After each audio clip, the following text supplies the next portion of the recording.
I'm going to be with you.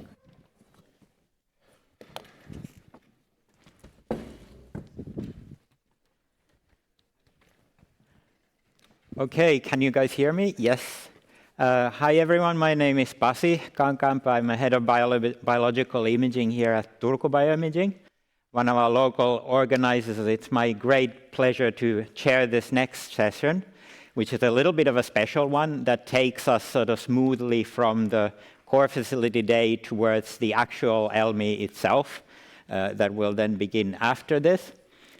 So our speaker today is Teng-Leong Chew, who is my good friend also, I have the honor to say, and we've known each other for a long time. He's, of course, the director of the Advanced Imaging Center at Janelia, Howard Hughes campus in the US, as I'm sure almost all of you know, so he probably doesn't need too much of an introduction, but he also is the initiator and head of the Africa Microscopy Initiative that we're going to hear about today. So please, Leon.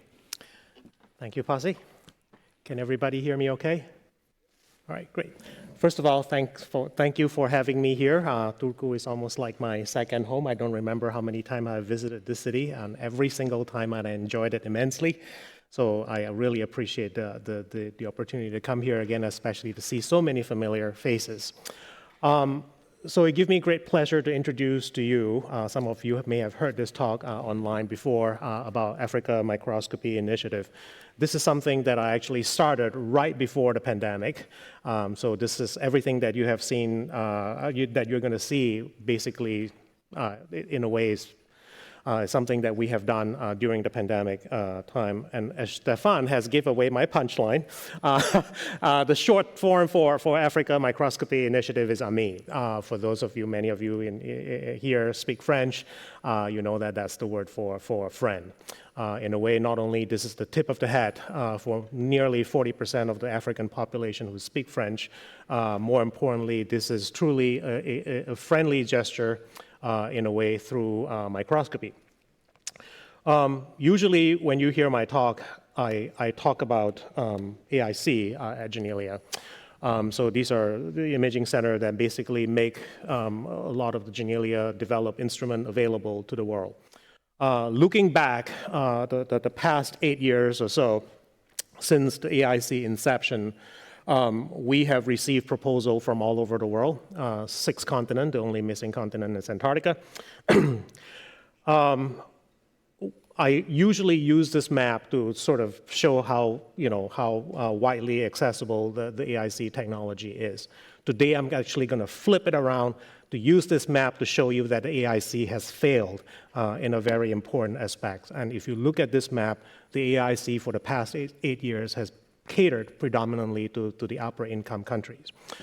And so that, in a way, underscore a very important point, is if you make technology equally accessible, they will never be equitably accessed. A lot of people in the resource-limited regions of the world simply don't have enough resources to even generate preliminary data that they can actually take advantage of the more advanced opportunity that are available worldwide. No matter how much you're trying to promote it, the distance for them to reach those opportunities is a little too vast. So we decided that, well, since that has remained our blind spot for almost 10 years, we have to do something about it. And so when we look at this map, clearly the most underrepresented continent in the world is Africa. For the whole 8 years, we have received a whopping single proposal coming from Africa, and that, to me, is unacceptable. And so the first thing you do when you face with that kind of situation is you do a landscaping experiment. The best way to do a landscaping experiment is just to run a workshop. So we run a workshop called Imaging Africa. We run it in Cape Town.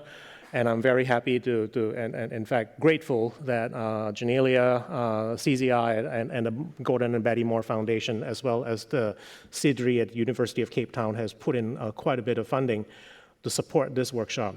And the Imaging Africa workshop is open to Africa scientists working in Africa. We cover all the cost and lodging and registration, literally free. And So just like most workshops that many of you have organized, you have about 20 to 30 positions open in a workshop. And in this case, we have 24 opening. And at the end of 2 months after the announcement, we were actually in a little bit of a panic mode because more than 700 people applied. And so this straight away sent a very strong message that this is a very, very important gap that we have to fill. We have hit a very important pain point. And in fact, we have actually more country represented in the applicant pool than we actually have places in the workshop. And so the details of this workshop has been published in Nature Methods, so I encourage you to check it out if you'd like to learn more. What this workshop gave me, not only, I mean, if you're trying to do a landscaping experiment, you really cannot get a more loud and clear results, right? And so the one thing that we did while we were in Africa, we actually listened very intently to the challenges of what a lot of the African scientists are facing in the field. And so I sort of kind of want to break this down into various stages for you and hopefully, and then turn it around to show you how we're going to try to fill in the gap. And so if you look at the accessibility issues in Africa, at the very worst case scenario in very remote areas of Africa, a lot of local scientists do not think of microscopy as a tool. A lot of time, if you hear about their experiment, even if they have a simple wide field microscope, that experimental problem can be solved in one afternoon. But the concept of even using microscope to solve that experimental problem, a lot of time do not cross their mind. And so that gives us that is basically the baseline and the challenge that we have to target. Slightly better, but not much, is that they know that microscope can solve their problem, but they have no access to microscopy expertise. They have no access to microscope, and so the idea flashes across their mind for about 5 seconds, and then they give up, and then they go back and do what they know what to do, which is extremely unfortunate. And slightly better, for the lucky few, they get to attend microscopy workshop somewhere in Europe or in Africa or anywhere. And they get to learn a lot about what advanced microscopy can do. But this is where the caveat and the challenge happen. Because if you don't handle this situation very carefully, this is going to precipitate into an antecedent for brain drain for Africa. So because you're just going to break their heart, they learn all the power of what microscopy can do, and then they go back, they have no tools. And so we have to manage that situation very carefully, even when we are trying very hard with very well intention to try to run workshop in Africa.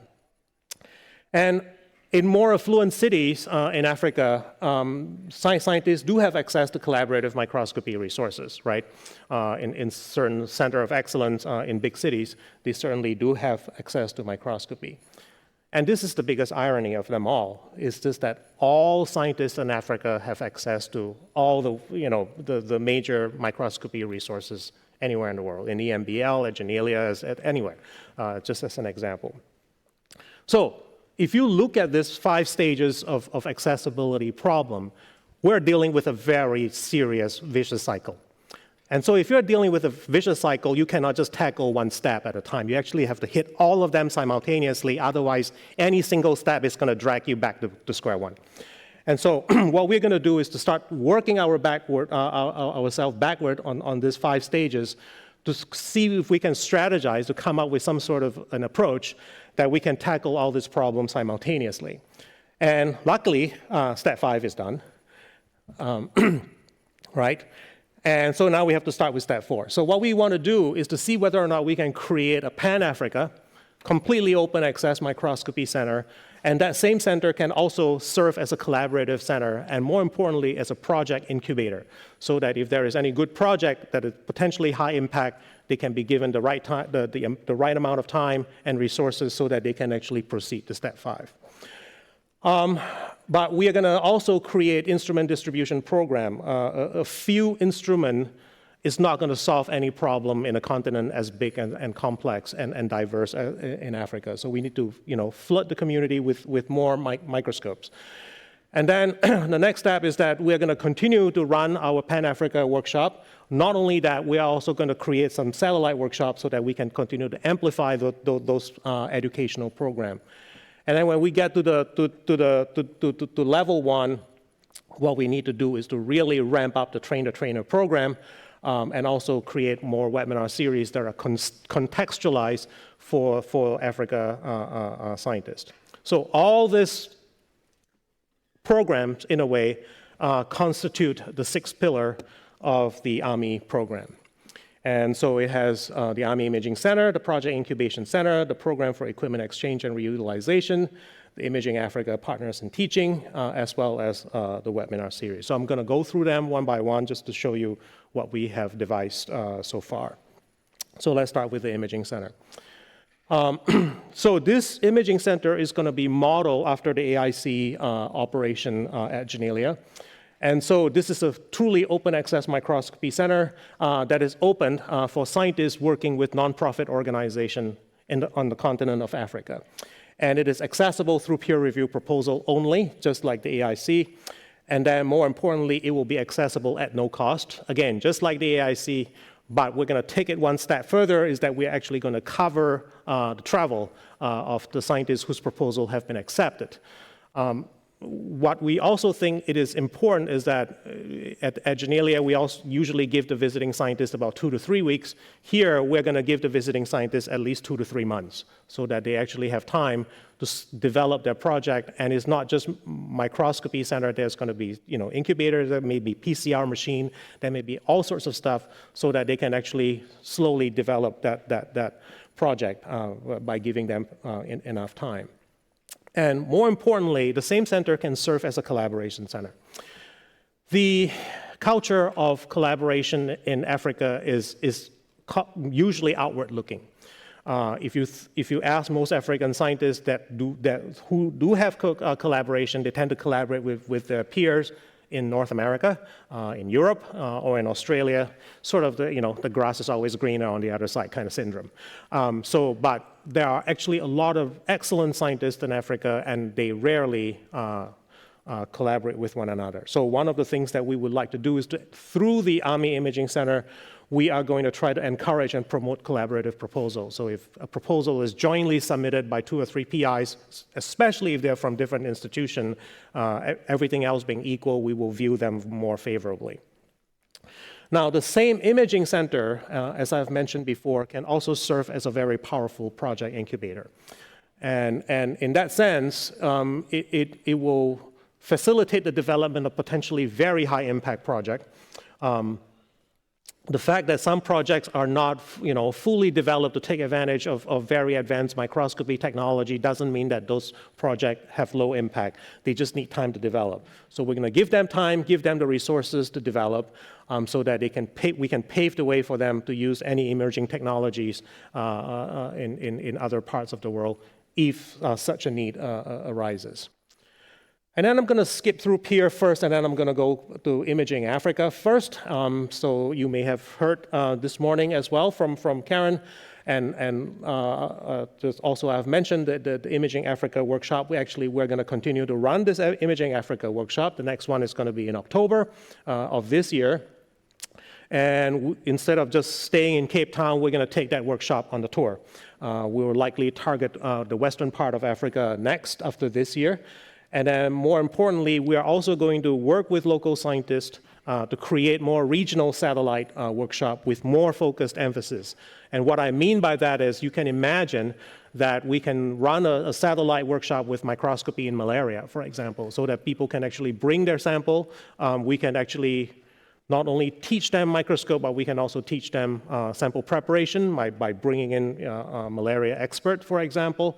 And then also to help them, show them how, through image analysis, they can get a lot of information even within a week of window. So that is one way for them to open up to the possibilities and the power of microscopy in general. So that is one thing that we are working on.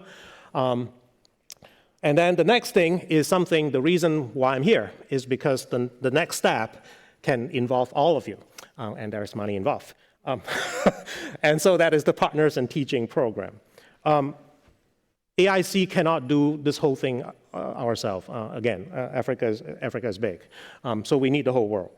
And one way to sort of mobilize everybody, especially those imaging scientists who are at their early career stage, is to take advantage of their passion to learn and their passion to want to run workshop and to share their knowledge. And so what we're going to do is to create this Partner in Teaching program or pitch. So this is actually a fellowship program, the fellowship that goes both ways to the international early career stage scientists as well as their counterpart in Africa. So this is how it's going to work. When we announce this program, hopefully, we'll get applications from all over the world, and then the application will be split into two pools, the African pool and the international pool. And then the top few candidates from each pool will be paired, perhaps randomly, and then through there, they will be mentored by somebody who, a bunch of mentors that have a lot of experience running international workshop. And when the mentor think they're ready, so this pair will go to the home institution or the home city of the African counterpart, and they will run this workshop jointly together. And the fellowship will cover the cost of the workshop as well as the travel cost for the international partner to go to Africa. And the reason why I think this is important is because, for an international early career stage imaging scientist, to have something on your CV that you have created a workshop and run it in Africa is pretty awesome. But more importantly, I think it lowers the entry level of entry barrier as well as the initial fear of not knowing how to run a workshop for the first time. Now you actually have a mentor. More importantly, you also have a partner that you can lean on. And so in a way, you also create a lifelong friendship between the two partners. And most of you who have run workshop before knows that the most difficult part of running a workshop is to run it the first time. Second time onward, you can just regurgitate all the information most of the time. And so once we get over the initial fear, we hope that this will continue to snowball, continue to amplify perpetually. And then I want to sort of talk a little bit about the webinar as well. It's called Microscopy Matters. We are putting this webinar together. And so it's going to be a collection of brief topics, and some of them could be just 10, 15 minutes. But more importantly, all of them has to be contextualized for African science. So instead of talking about numerical aperture and talking about angle and physics and everything, it may not be a bad idea just to show them with low NA what you're going to see, your pathogen in a tissue, and with a high NA what you're going to see. So it will ease the learning curve for a lot of biologists who are not familiar with microscopy in general. And now, you're going to say, why do we have to reinvent the wheel when there are so many webinar series out there? As you have heard Vanessa and Nikki mention, Jennifer Waters run a really beautiful micro course, and Bina is curating a large series of all this educational material. And the reason why we purposely want to reinvent the wheel is because we think in Africa, representation matters. And so this series will be presented predominantly by African scientists, and hopefully we will also be able to encourage a lot of the alumni of Imaging Africa to participate. So, and continue to elevate the scientists and empower the scientists so that they are now in the teaching role instead of just sitting there waiting for help. And now that takes me to the program for equipment exchange and reutilization, or in short, PEER. So every few years, as you know as well as I do, a company like Zeiss, like Nikon, Olympus, or any company that you name it, they come up with a new series of microscope, especially a confocal or anything else. To entice you to buy the microscope, they give you a trade-in program. If you trade in your older one, you get a new one with a discount. And this is the embarrassment of the riches, because a lot of us trade in our microscope, sometimes, let's face it, for no obvious reason. simply because the microscope is there, and then there is a funding opportunity for us to write a grant just to get a new one. These traded-in microscopes sits in the warehouse of these manufacturers, and it incur very huge storage cost. And a very, in a way, kind of a disturbing conversation that I had with Kenny Peterson, who is the US Zeiss president. He basically told me, Leon, this is going to break your heart because one year, just in the New York warehouse alone, they actually have to call a waste company to come in and took 17 perfectly functional confocal to the landfill, simply because the storage cost is too high. So it is actually cheaper to throw those perfectly operational microscope away. And so, and for them, they cannot write it off as a tax break, and that is just a brutal reality of doing business. But if we could find a way to have this manufacturers service those microscopes up to par and make sure that they can be serviced in the field, and we can recycle it, not recycle it, but repurpose it and reposition them in Africa, that will make a huge difference, and it is a win-win for both sides, right? So that is what we are trying to do. And the way that the PEER program is going to work is that we're going to create a repository, a list of available instruments. It does not have to be confocal. It could be just a simple workhorse wide field microscope or anything. And then the African institution will, the African institution will submit a proposed application to request for these microscopes. And what they will need to do in this application is that they have to commit at least 2 full-time employees who will become the local technology point person. And so that this microscope does not just go into an institution without anybody knowing how to operate them. And then they will have to commit to a service contract. It may not be a full service contract. A full service contract cost can be pretty prohibitive for a lot of African institutions. But we also believed that the service contract cost cannot be zero, because then it has no value to that instrument. We're working with various organizations and governments to try to see if they can defray some of the service costs of this instrument. And then the application will be reviewed. If your institution is selected, and then the 2 designated full-time employee will either go to the manufacturer's headquarters, or they can even go to the Army Imaging Center in Cape Town, where they will receive full training. And then this is where it becomes this is another culture we're trying to turn it around. The concept of core facility is very foreign in Africa. Here in Europe and America and Australia and most places, the more expensive an instrument is, the more likely that instrument will be shared. Over there, the more expensive an equipment is, the more likely it will be locked behind closed door because everybody is so afraid of breaking it. And so the concept of core facility really does not exist widely in Africa. So what we are going to do is that we are going to put a stipulation on this PEER program that if you receive this instrument, it has to be a shared resource. It could be a core facility of just one instrument, so be it. More importantly, those 2 FTE will now go back and become the point person. And more importantly, there's a lot of job shadowing program. Again, I see really a lot of directors and managers of excellent core facilities here in Europe, which will bring me to the next few steps where how your core facility can help us get involved in this as well. So in a nutshell, that is the AMI program. And during the pandemic, I managed to have a lot of captive audience, because what else are people going to do besides Zooming? So I kind of talk people to death. So one of the things that I did is we absolutely want to make sure that the Army Imaging Center has a home. And as you have heard Karen Jacobs mention this morning, the Army Imaging Center will be housed at the University of Cape Town, because that is actually a foremost research institute in Africa, and the first project simply cannot fail. So we have to put it in a place where this will ensure the highest success rate. And it's just so happened that during that time, University of Cape Town, or UCT, is building a new building. And as you know, every time a new building come up in your institution, everybody smell blood and they just want a piece of it. And so we managed to convince the research dean, and I think this is a very serious political win. We got a pretty serious prime real estate in the building. It still feels very surreal that I'm looking at floor plan across the Atlantic, but that's what I did.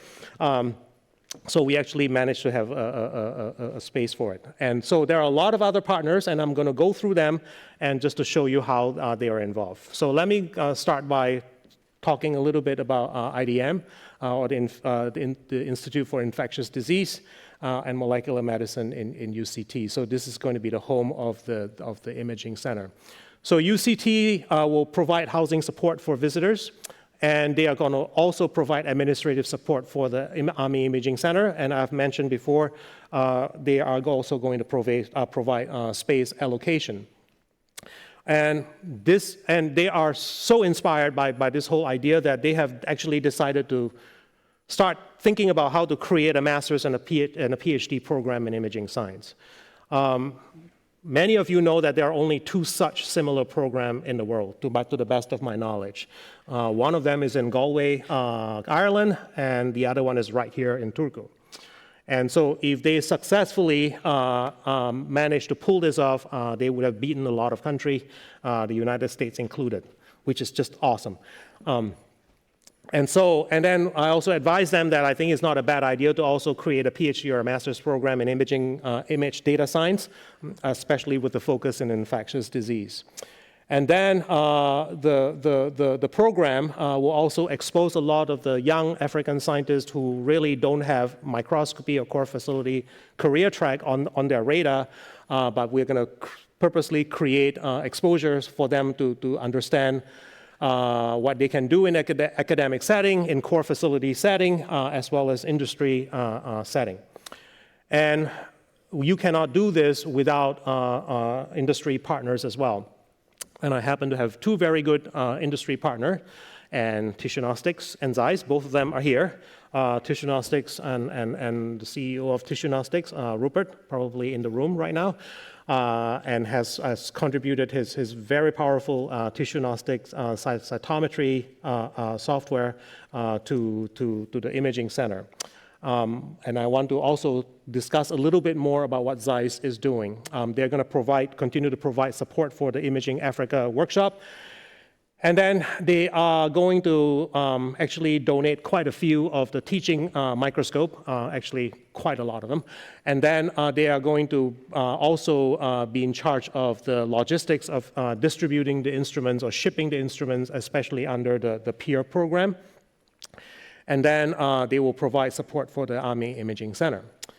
And then one of the key things that we want to make sure that this imaging center operates as seamlessly as possible is that the imaging scientists at the Army Imaging Center will be trained to the advanced service representative level at Zeiss so that they can run most of the software-driven diagnostics, and so that if something goes wrong, they can submit the right diagnostic data to headquarters in Germany so that when the service engineer arrived, they would have had the right part in their suitcase rather than going back and forth. And Zeiss will treat the Army Imaging Center as their launch site for any new technology. And this is just really awesome for a company to do, frankly, extremely generous. They are going to create a sponsorship for at least 1 student, if not more, to attend a microscopy workshop in the United States as a guest of Zeiss. And while they are there, they will have a week-long job shadowing opportunity at the Harvard Zeiss Imaging Center.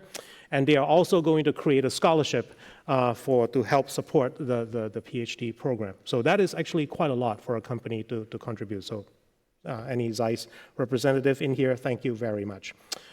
And now this is closer to home for most people.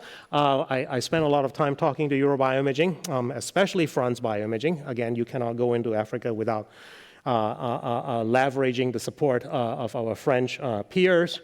And so EuroBioImaging will actually advise the UCT on the curriculum design for their master's and PhD program in imaging science.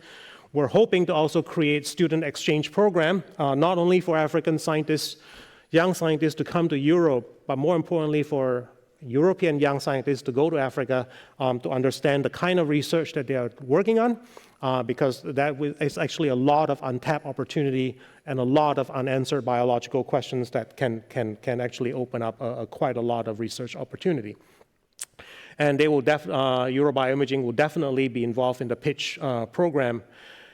And this is where I really hope that everybody will help us out and get involved, is we really do need a lot of very excellent core facilities in Europe to become a job shadowing partners for our African designates, right? When they start to learn how to run a core facility, especially if they got the instrument through the peer program, they will come to you and hopefully within a week or two learn how to run a workshop, the pitfall of run a core facility, and the pitfall of running a core facility, and things like that.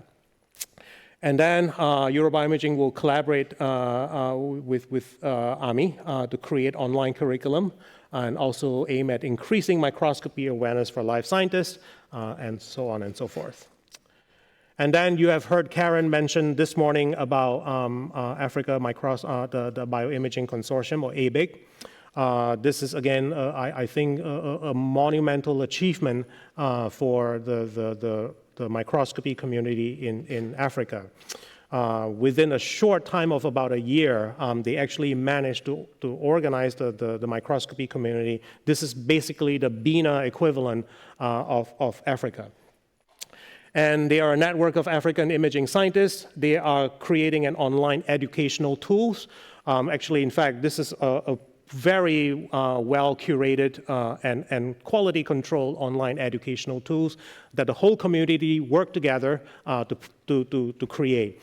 And it will have various tiers from introductory to intermediate to advanced level, so that everybody who wants to learn how to teach microscopy in Africa actually have this highly curated quality control slide deck. And the idea is that we're going to use this sort of a passport mechanism. If you want to download a whole tier of the slide, you actually have to take the test first to make sure that you pass the test, and we'll give you a password so that you can download the slide so that you can actually teach it properly. We're also hoping to create teaching videos so that you can learn how to efficiently and effectively deliver some of the key concepts in microscopy. They will become a very important communication conduit for African microscopy community, and then accessibility network for imaging instrument in Africa. And I think, then the most important thing is that a single voice as a scientist, I think everybody here know, has very little impact. But when you organize the community and the whole community speak with one collective voice, now you can steer the direction of funding. And this is something that we are trying to do because the funding directions or the funding mechanism in Africa is very, very different than in the United States and Europe. So we are hopefully with this collective voice, we will be starting to influence how basic science research is funded in Africa. And I'm extremely grateful that AMI has been jointly funded by the Gates Foundation and CZI. And this is the first time the two foundations work together on a microscopy front, right? So what I want to do is, if I still have about half an hour, so I'm going to tell you two really interesting stories so that the AMI description is done. So I just want to show you why microscopy make a huge impact in Africa. During the first Imaging Africa workshop, I think in one of the days, in one of the afternoon, we actually told all the attendees to pull out their cell phones because we're actually going to convert their cell phone into microscopes. And most of you also know that the camera on your cell phone is just seriously over-engineered, right? So if you have a good lens, you can actually turn a lot of cell phone into microscope. And that is exactly what we did, especially with Dan Fletcher there. So we are looking at convallaria using a microscope, using the cell phone microscope. And here it is, Dan Fletcher looking at the data that was captured through the cell phone microscope. Why am I telling you about this cell phone microscope? Because this cell phone microscope makes a huge impact in the health of a lot of African. Now, if you look at one of the most devastating diseases in the world, and that is the river blindness disease, that hit a lot of that has a very high concentration in sub-Sahara Africa, especially along Cameroon, Benin, Chad, and Congo. And this is caused by this nematode. And it has a very, very nasty habit that it actually goes straight to your eye. So for someone like me who can't even put a contact lens in my eyes, this picture just makes my skin crawl every time I look at it. And so the idea is that there is actually a very effective drug that you can use to treat this lower disease or river blindness, and that is ivermectin. And it is effective and adverse effect free up to a certain level of infection load. For as long as your infection load is below 20,000 microfilaria per ml, there is no side effect. Most people will respond to the drugs and they get cured. But as soon as you cross that threshold, the adverse effects start to kick in. If you are more than 50,000 colony per ml, you start to develop all sorts of neurological problem, encephalitis, and also Parkinsonism start to creep in. And by the time you cross about 85,000 microfilaria per ml, it will lead to death. Nobody really knows why when you cure somebody, when you're trying to cure somebody with such a high infection load that you actually kill the patient. The current hypothesis is that when you have so many worms in your body that when you kill them, they release such a high level of endotoxin that it kills the patient. And so you can imagine that if you go to villages in Africa, if some of the patients took the drug and they die, nobody is going to take that drug. Even you wouldn't take that drug. And so the trust for Western medicine will drop precipitously if you don't manage this kind of situation very carefully. But the problem is that there's a lot of microscopes out there. There's usually a mobile clinic that drive around from village to village and trying to take blood samples from patients, and then they go back to the hospital trying to count their samples. Sometimes they don't come back for months. And so even patients who are in the low infection load, after a few months, they can proceed to the high infection load, and you come back, you still kill that patient. So that is not an ideal situation. And so Dan Fletcher, who is my partner in teaching the Imaging Africa workshop, decided to create this microscope, which is a cell phone microscope. We think that even in remote villages in Africa, thank goodness, most people do have a cell phone. And every cell phone has a camera, so we can actually turn them into a microscope. Very simple device. The sample never come into contact with any of the optics, so you can see the slides over there.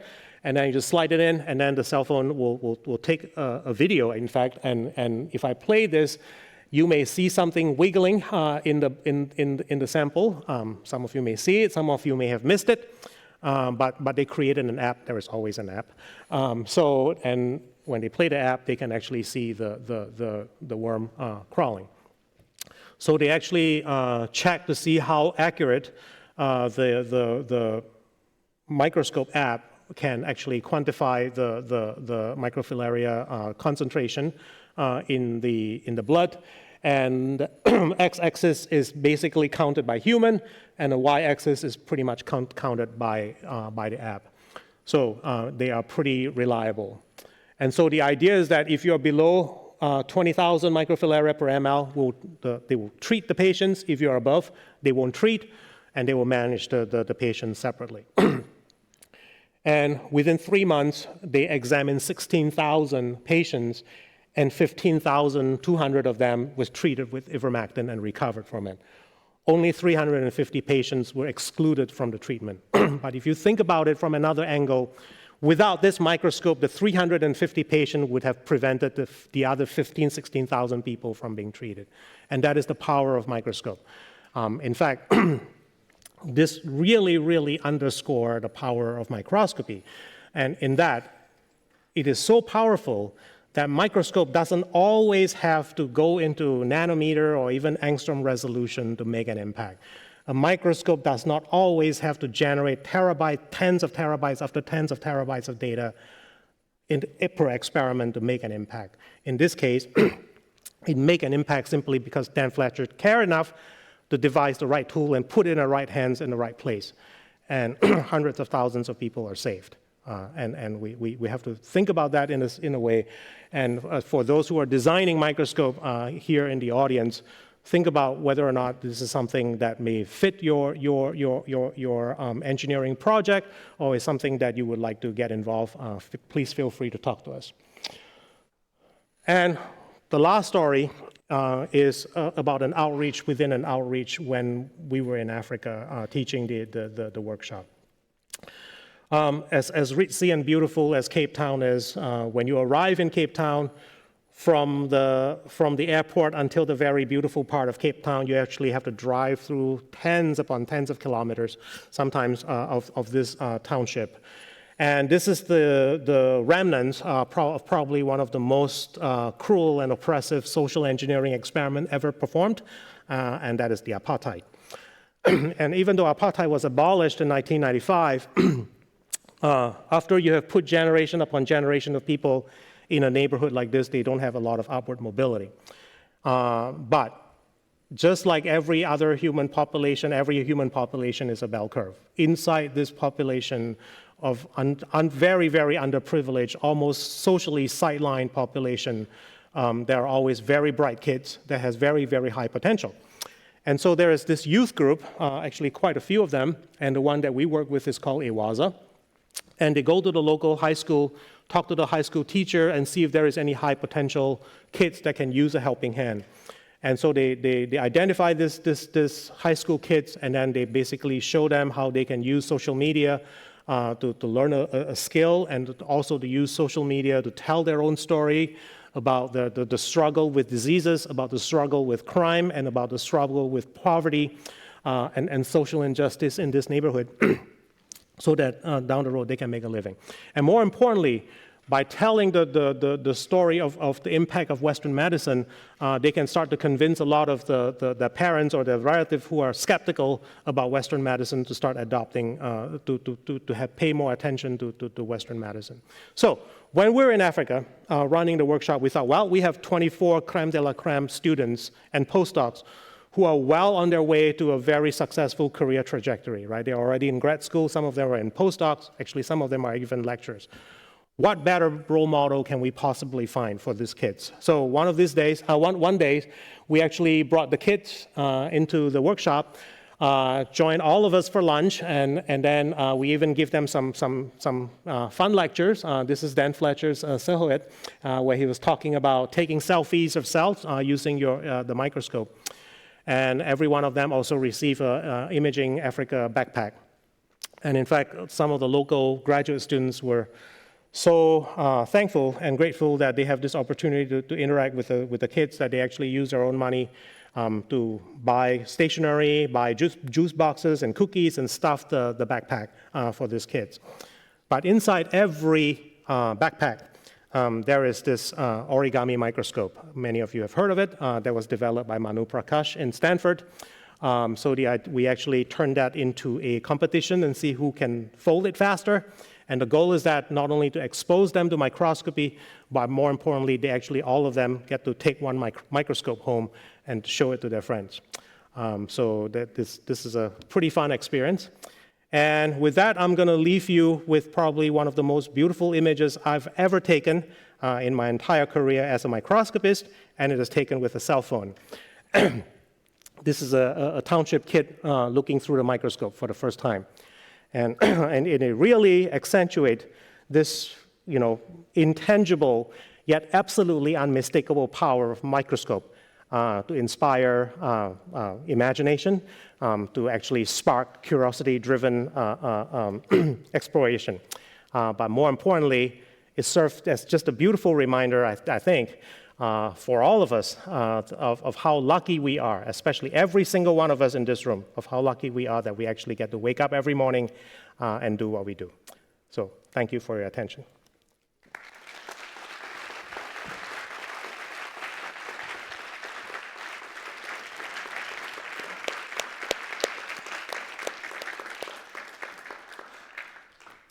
Thank you so much, Leon, for that inspiring talk and a view of something a little bit different. Thanks a lot for bringing this to us. Do we have any questions or comments from the audience? Yes.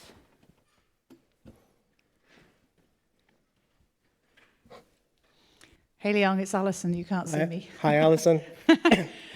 Amazing stuff. Of course, we're all very excited by this. But I'm curious, so this new imaging center, so of course I have suffered from people visiting the Janelia AIC using your equipment and then coming back to my facility and never being satisfied again.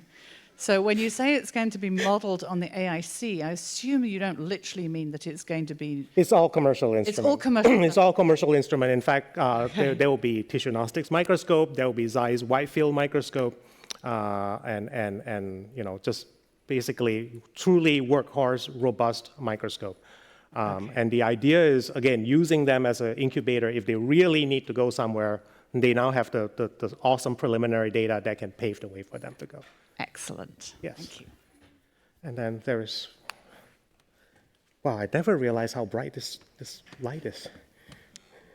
Thank you for your wonderful talk. It's really great to see all these different imaging initiatives coming together to build something so great. I was wondering, how do you make sure that the African countries, the African institutions are real actors in this initiative, so that it's not just an American or an European initiative that is coming to Africa, but that they are actors themselves? That's a wonderful question.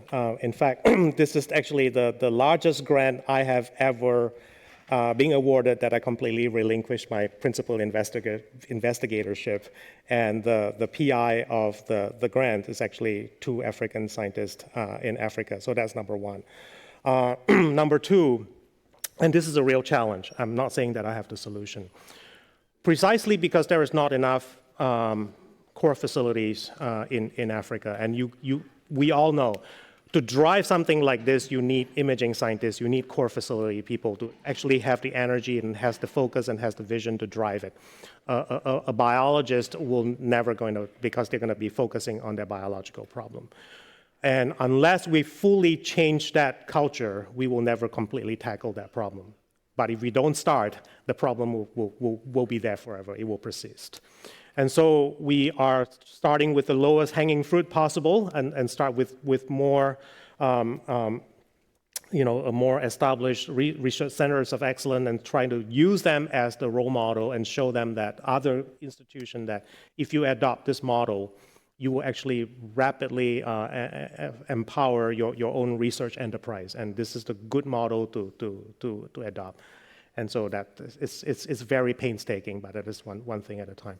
But the one good thing is, I think there is this African word that I learned. It's called Ubuntu, and which is, they really think of every African as one community, which is not true for a lot of other regions of the world.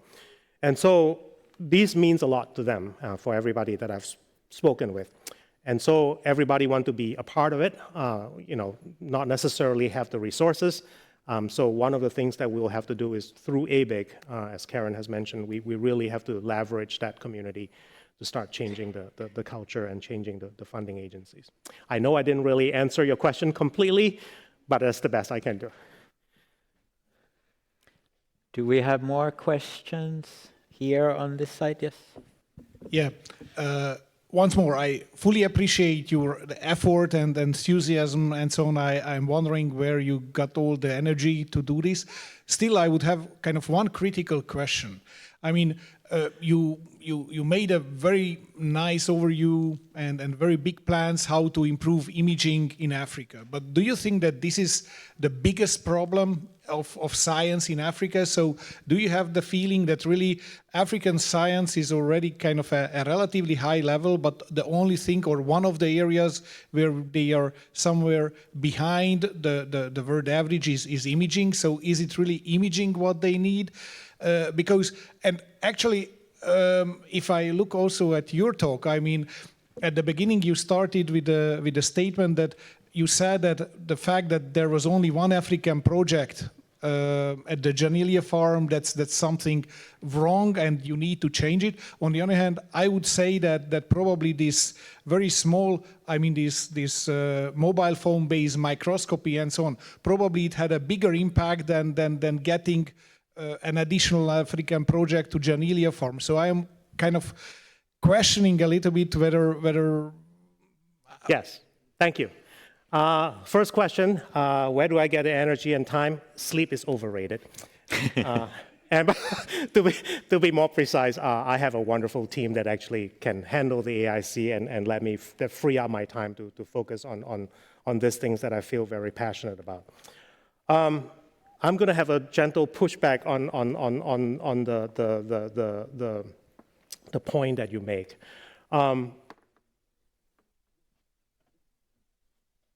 Africa actually has a lot of excellent science. In fact, a lot of places do actually have microscopes. But when you go there and talk to a lot of scientists, anything that are very resource intensive, such as microscopy, will be always underfunded. And this is actually one of the reasons why we choose microscopy. Is microscopy the answer to all? Absolutely not. But it is actually one of a very, very lacking technology that precisely because it is so resource intensive that, and I mean, even we are struggling sometimes with buying the right microscope for our own institution. And so if you don't provide them with the right, ignition point, and it's very difficult to get this momentum running. The other thing is I want to make sure that we don't fall into this self-fulfilling prophecy, if you will, is because they are not requesting a lot of the very advanced microscope, therefore they don't need microscopy and therefore they don't need help. And then it will spiral into a self-fulfilling prophecy.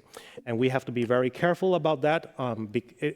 They do need microscope, absolutely. And I hope that sort of addressed your questions a little bit.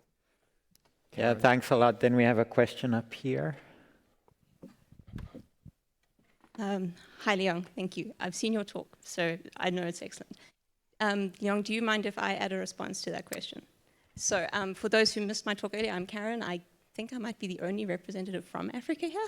In response, your question is reasonable. I will add to Leong's pushback. There are African scientists doing imaging. Some of them are doing it in Africa. Some of them are dependent on traveling to collaborators in the global north, as Leong commented. The problem with that remaining the status quo is that African scientists remain secondary collaborators and sample providers to bigger projects. That's just not good enough.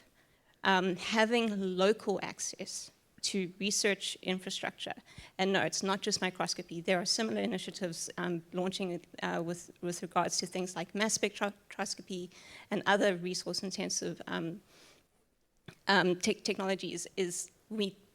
Local access to infrastructure confers ownership of that research to the local researchers, and that is critical to developing African science further, and is critical to developing world science further, because global science benefits when science from regions like Africa and other previously or currently, for various reasons, what we refer to as under-resourced, although that was a good point raised earlier in discussion. These areas are not actually under-resourced, it's just that the resources have been channeled for various reasons into different aspects. But global research benefits if local research in all of these regions is improved. And that's why initiatives such as this are critical. But as we all know, microscopy is a complementary technology to other research technologies. We're all here because we love microscopy, but it is complementary. But this is driving other initiatives.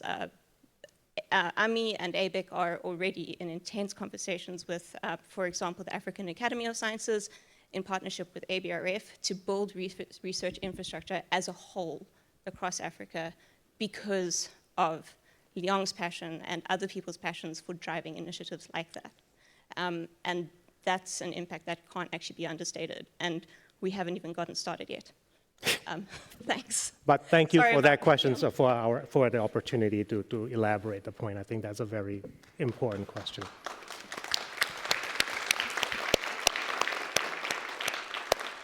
Okay, do we have any other questions? Well, nothing from the chat, but I could ask a couple of questions from Leong myself. Yes. So as somebody who has grown up in the Cameroon, I'm really appreciative of the effort that you've put into treating river blindness specifically.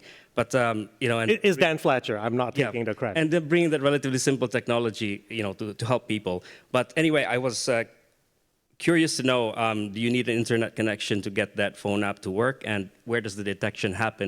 Does the phone do the detection itself? The phone does the detection. You don't need the internet connection to work. Okay. Yeah. And the second question is, how did you see this technology accepted by the clinical professionals in the area who are using? It is well accepted because it's being used for treatment. It's published in New England Journal of Medicine, in fact. Great. Thanks. Yes. Thanks, Junel. Any more questions or comments? Yeah, hi. I just had a question. I think my question is too broad to the future, but is there been any consideration of expanding this idea to any other regions of the world, like South America or South I'm America? glad you asked. So in September, we're going to do Imaging Latin America. So this is sort of the similar first step as we have done in Imaging Africa. So we're going to Uruguay, and in fact, we have just closed the application for the Latin America continent, and so we're actually selecting students at this point. And we'll see how that landscaping experiment works. Awesome. Okay, great. Excellent questions and discussion. Anything else from anyone? Okay, here we have a comment. Hi, Leong, I'm Martin. Hi, Martin. Well, I'm fascinated as always by this whole initiative. One thing that I realize is a two-way thinking could be that we are always a bit threatened by being distracted by technology. And I try when I train people in the facility, look down the eyepiece. Microscopy is just great to discover something you were not searching for, which is a big danger with biased data processing and all these things. And that's what microscopy is great, but it's all this more simple the microscope, the greater it is in a way. Absolutely. And these observation skills, which Carlos and people like this had so wonderfully, we can lose it through technology. So it might be a good reminder to us to appreciate this, to be inclusive, not just for high technology, but for the whole of microscopy. Yes. And so a learning process both ways. I think that is music to everybody's ears, especially for all the co-directors here. Right, and absolutely. And the other thing that I haven't really have a chance to talk about, and hopefully I'll have one more minute to talk about, I've been talking a lot about hardware, but I also want to, again, sort of speak directly to all the image analysts in the audience, is that we all know the biggest bottleneck of microscopy is image analysis. And to really be able to pull out important biological information is always through image analysis. So this is something that we also hope we will be able to galvanize the image analysis community, and perhaps to even create a platform of some sort. We can even use the Image SC forum if we like, to perhaps donate a little bit of your time, maybe 1 or 2 hours a week, to create an office hour so that you can even mentor some of the African scientists so that they actually have a one-on-one consultation session with some of you. We're working on that platform. It is not ready for prime time yet, but we really hope we can enlist your expertise and your passion to help us out. The other thing that I also have not mentioned is liquidware, which is reagent. When you go to very under-resourced regions of the world, giving people a microscope is actually not enough. And this is equivalent to you giving somebody a printer without an ink cartridge. Is a piece of garbage. And reagent can be extremely difficult to come by. So this is something that Janelia is working on, especially with Luc Levis' open chemistry. That is something that we are hoping to not only do just the very advanced halo tech, but we were hoping that we will be able to buy some of the dye that are no longer protected under intellectual property because they're so old, and to actually repurify, to resynthesize them, repurify and reconstitute them so that they can be better, more easily disseminated, and not always have to go into organic solvent, maybe reconstitute them and redesign them so that they can actually go into aqueous solution and make it more stable if we ship it to some place that is extremely hot and humid, right? So this is not just to Africa, but to anywhere in the world. So we're targeting a few things, but so when the time is right, I will talk about this. Katharina. If there is a second, Martin's question actually reminded me something that, I mean, that makes me always a little bit uncomfortable. I mean, about the fact that we European, we Westerner, want to feel good about helping others. And I think it's very important that we also stress what we can learn from this. Absolutely. A number of things came up. I mean, about the importance of actually what are the questions and not really what is the technology. I mean, this example that you gave is amazing about a simple microscope that is saving. I mean, it is technology. I mean, but it is maybe not like super resolution and whatever. But we are learning that also for us, and making sure that our technology is always really tied and linked to the question we need to ask and what the. Yeah. And the other thing is what you were saying about you said the word Ubuntu, the idea of really working together. Maybe we can learn that. We have a lot to learn in that regard. Yes. So I mean, and going back to the idea that Africa is not resource poor, is tons of resources in Africa. Yes. And including amazing science, and maybe we can.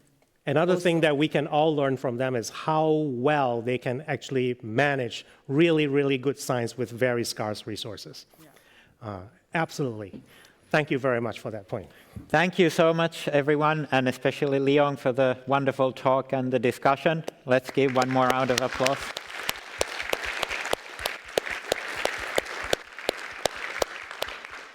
And we have a bit of a tight streak here, so we're moving into the actual ELMI event, but maybe, while we are switching here a little bit, you can just get up at your places and stretch your legs a little bit. Thanks a lot, Leon. And in just 1 minute, we will start.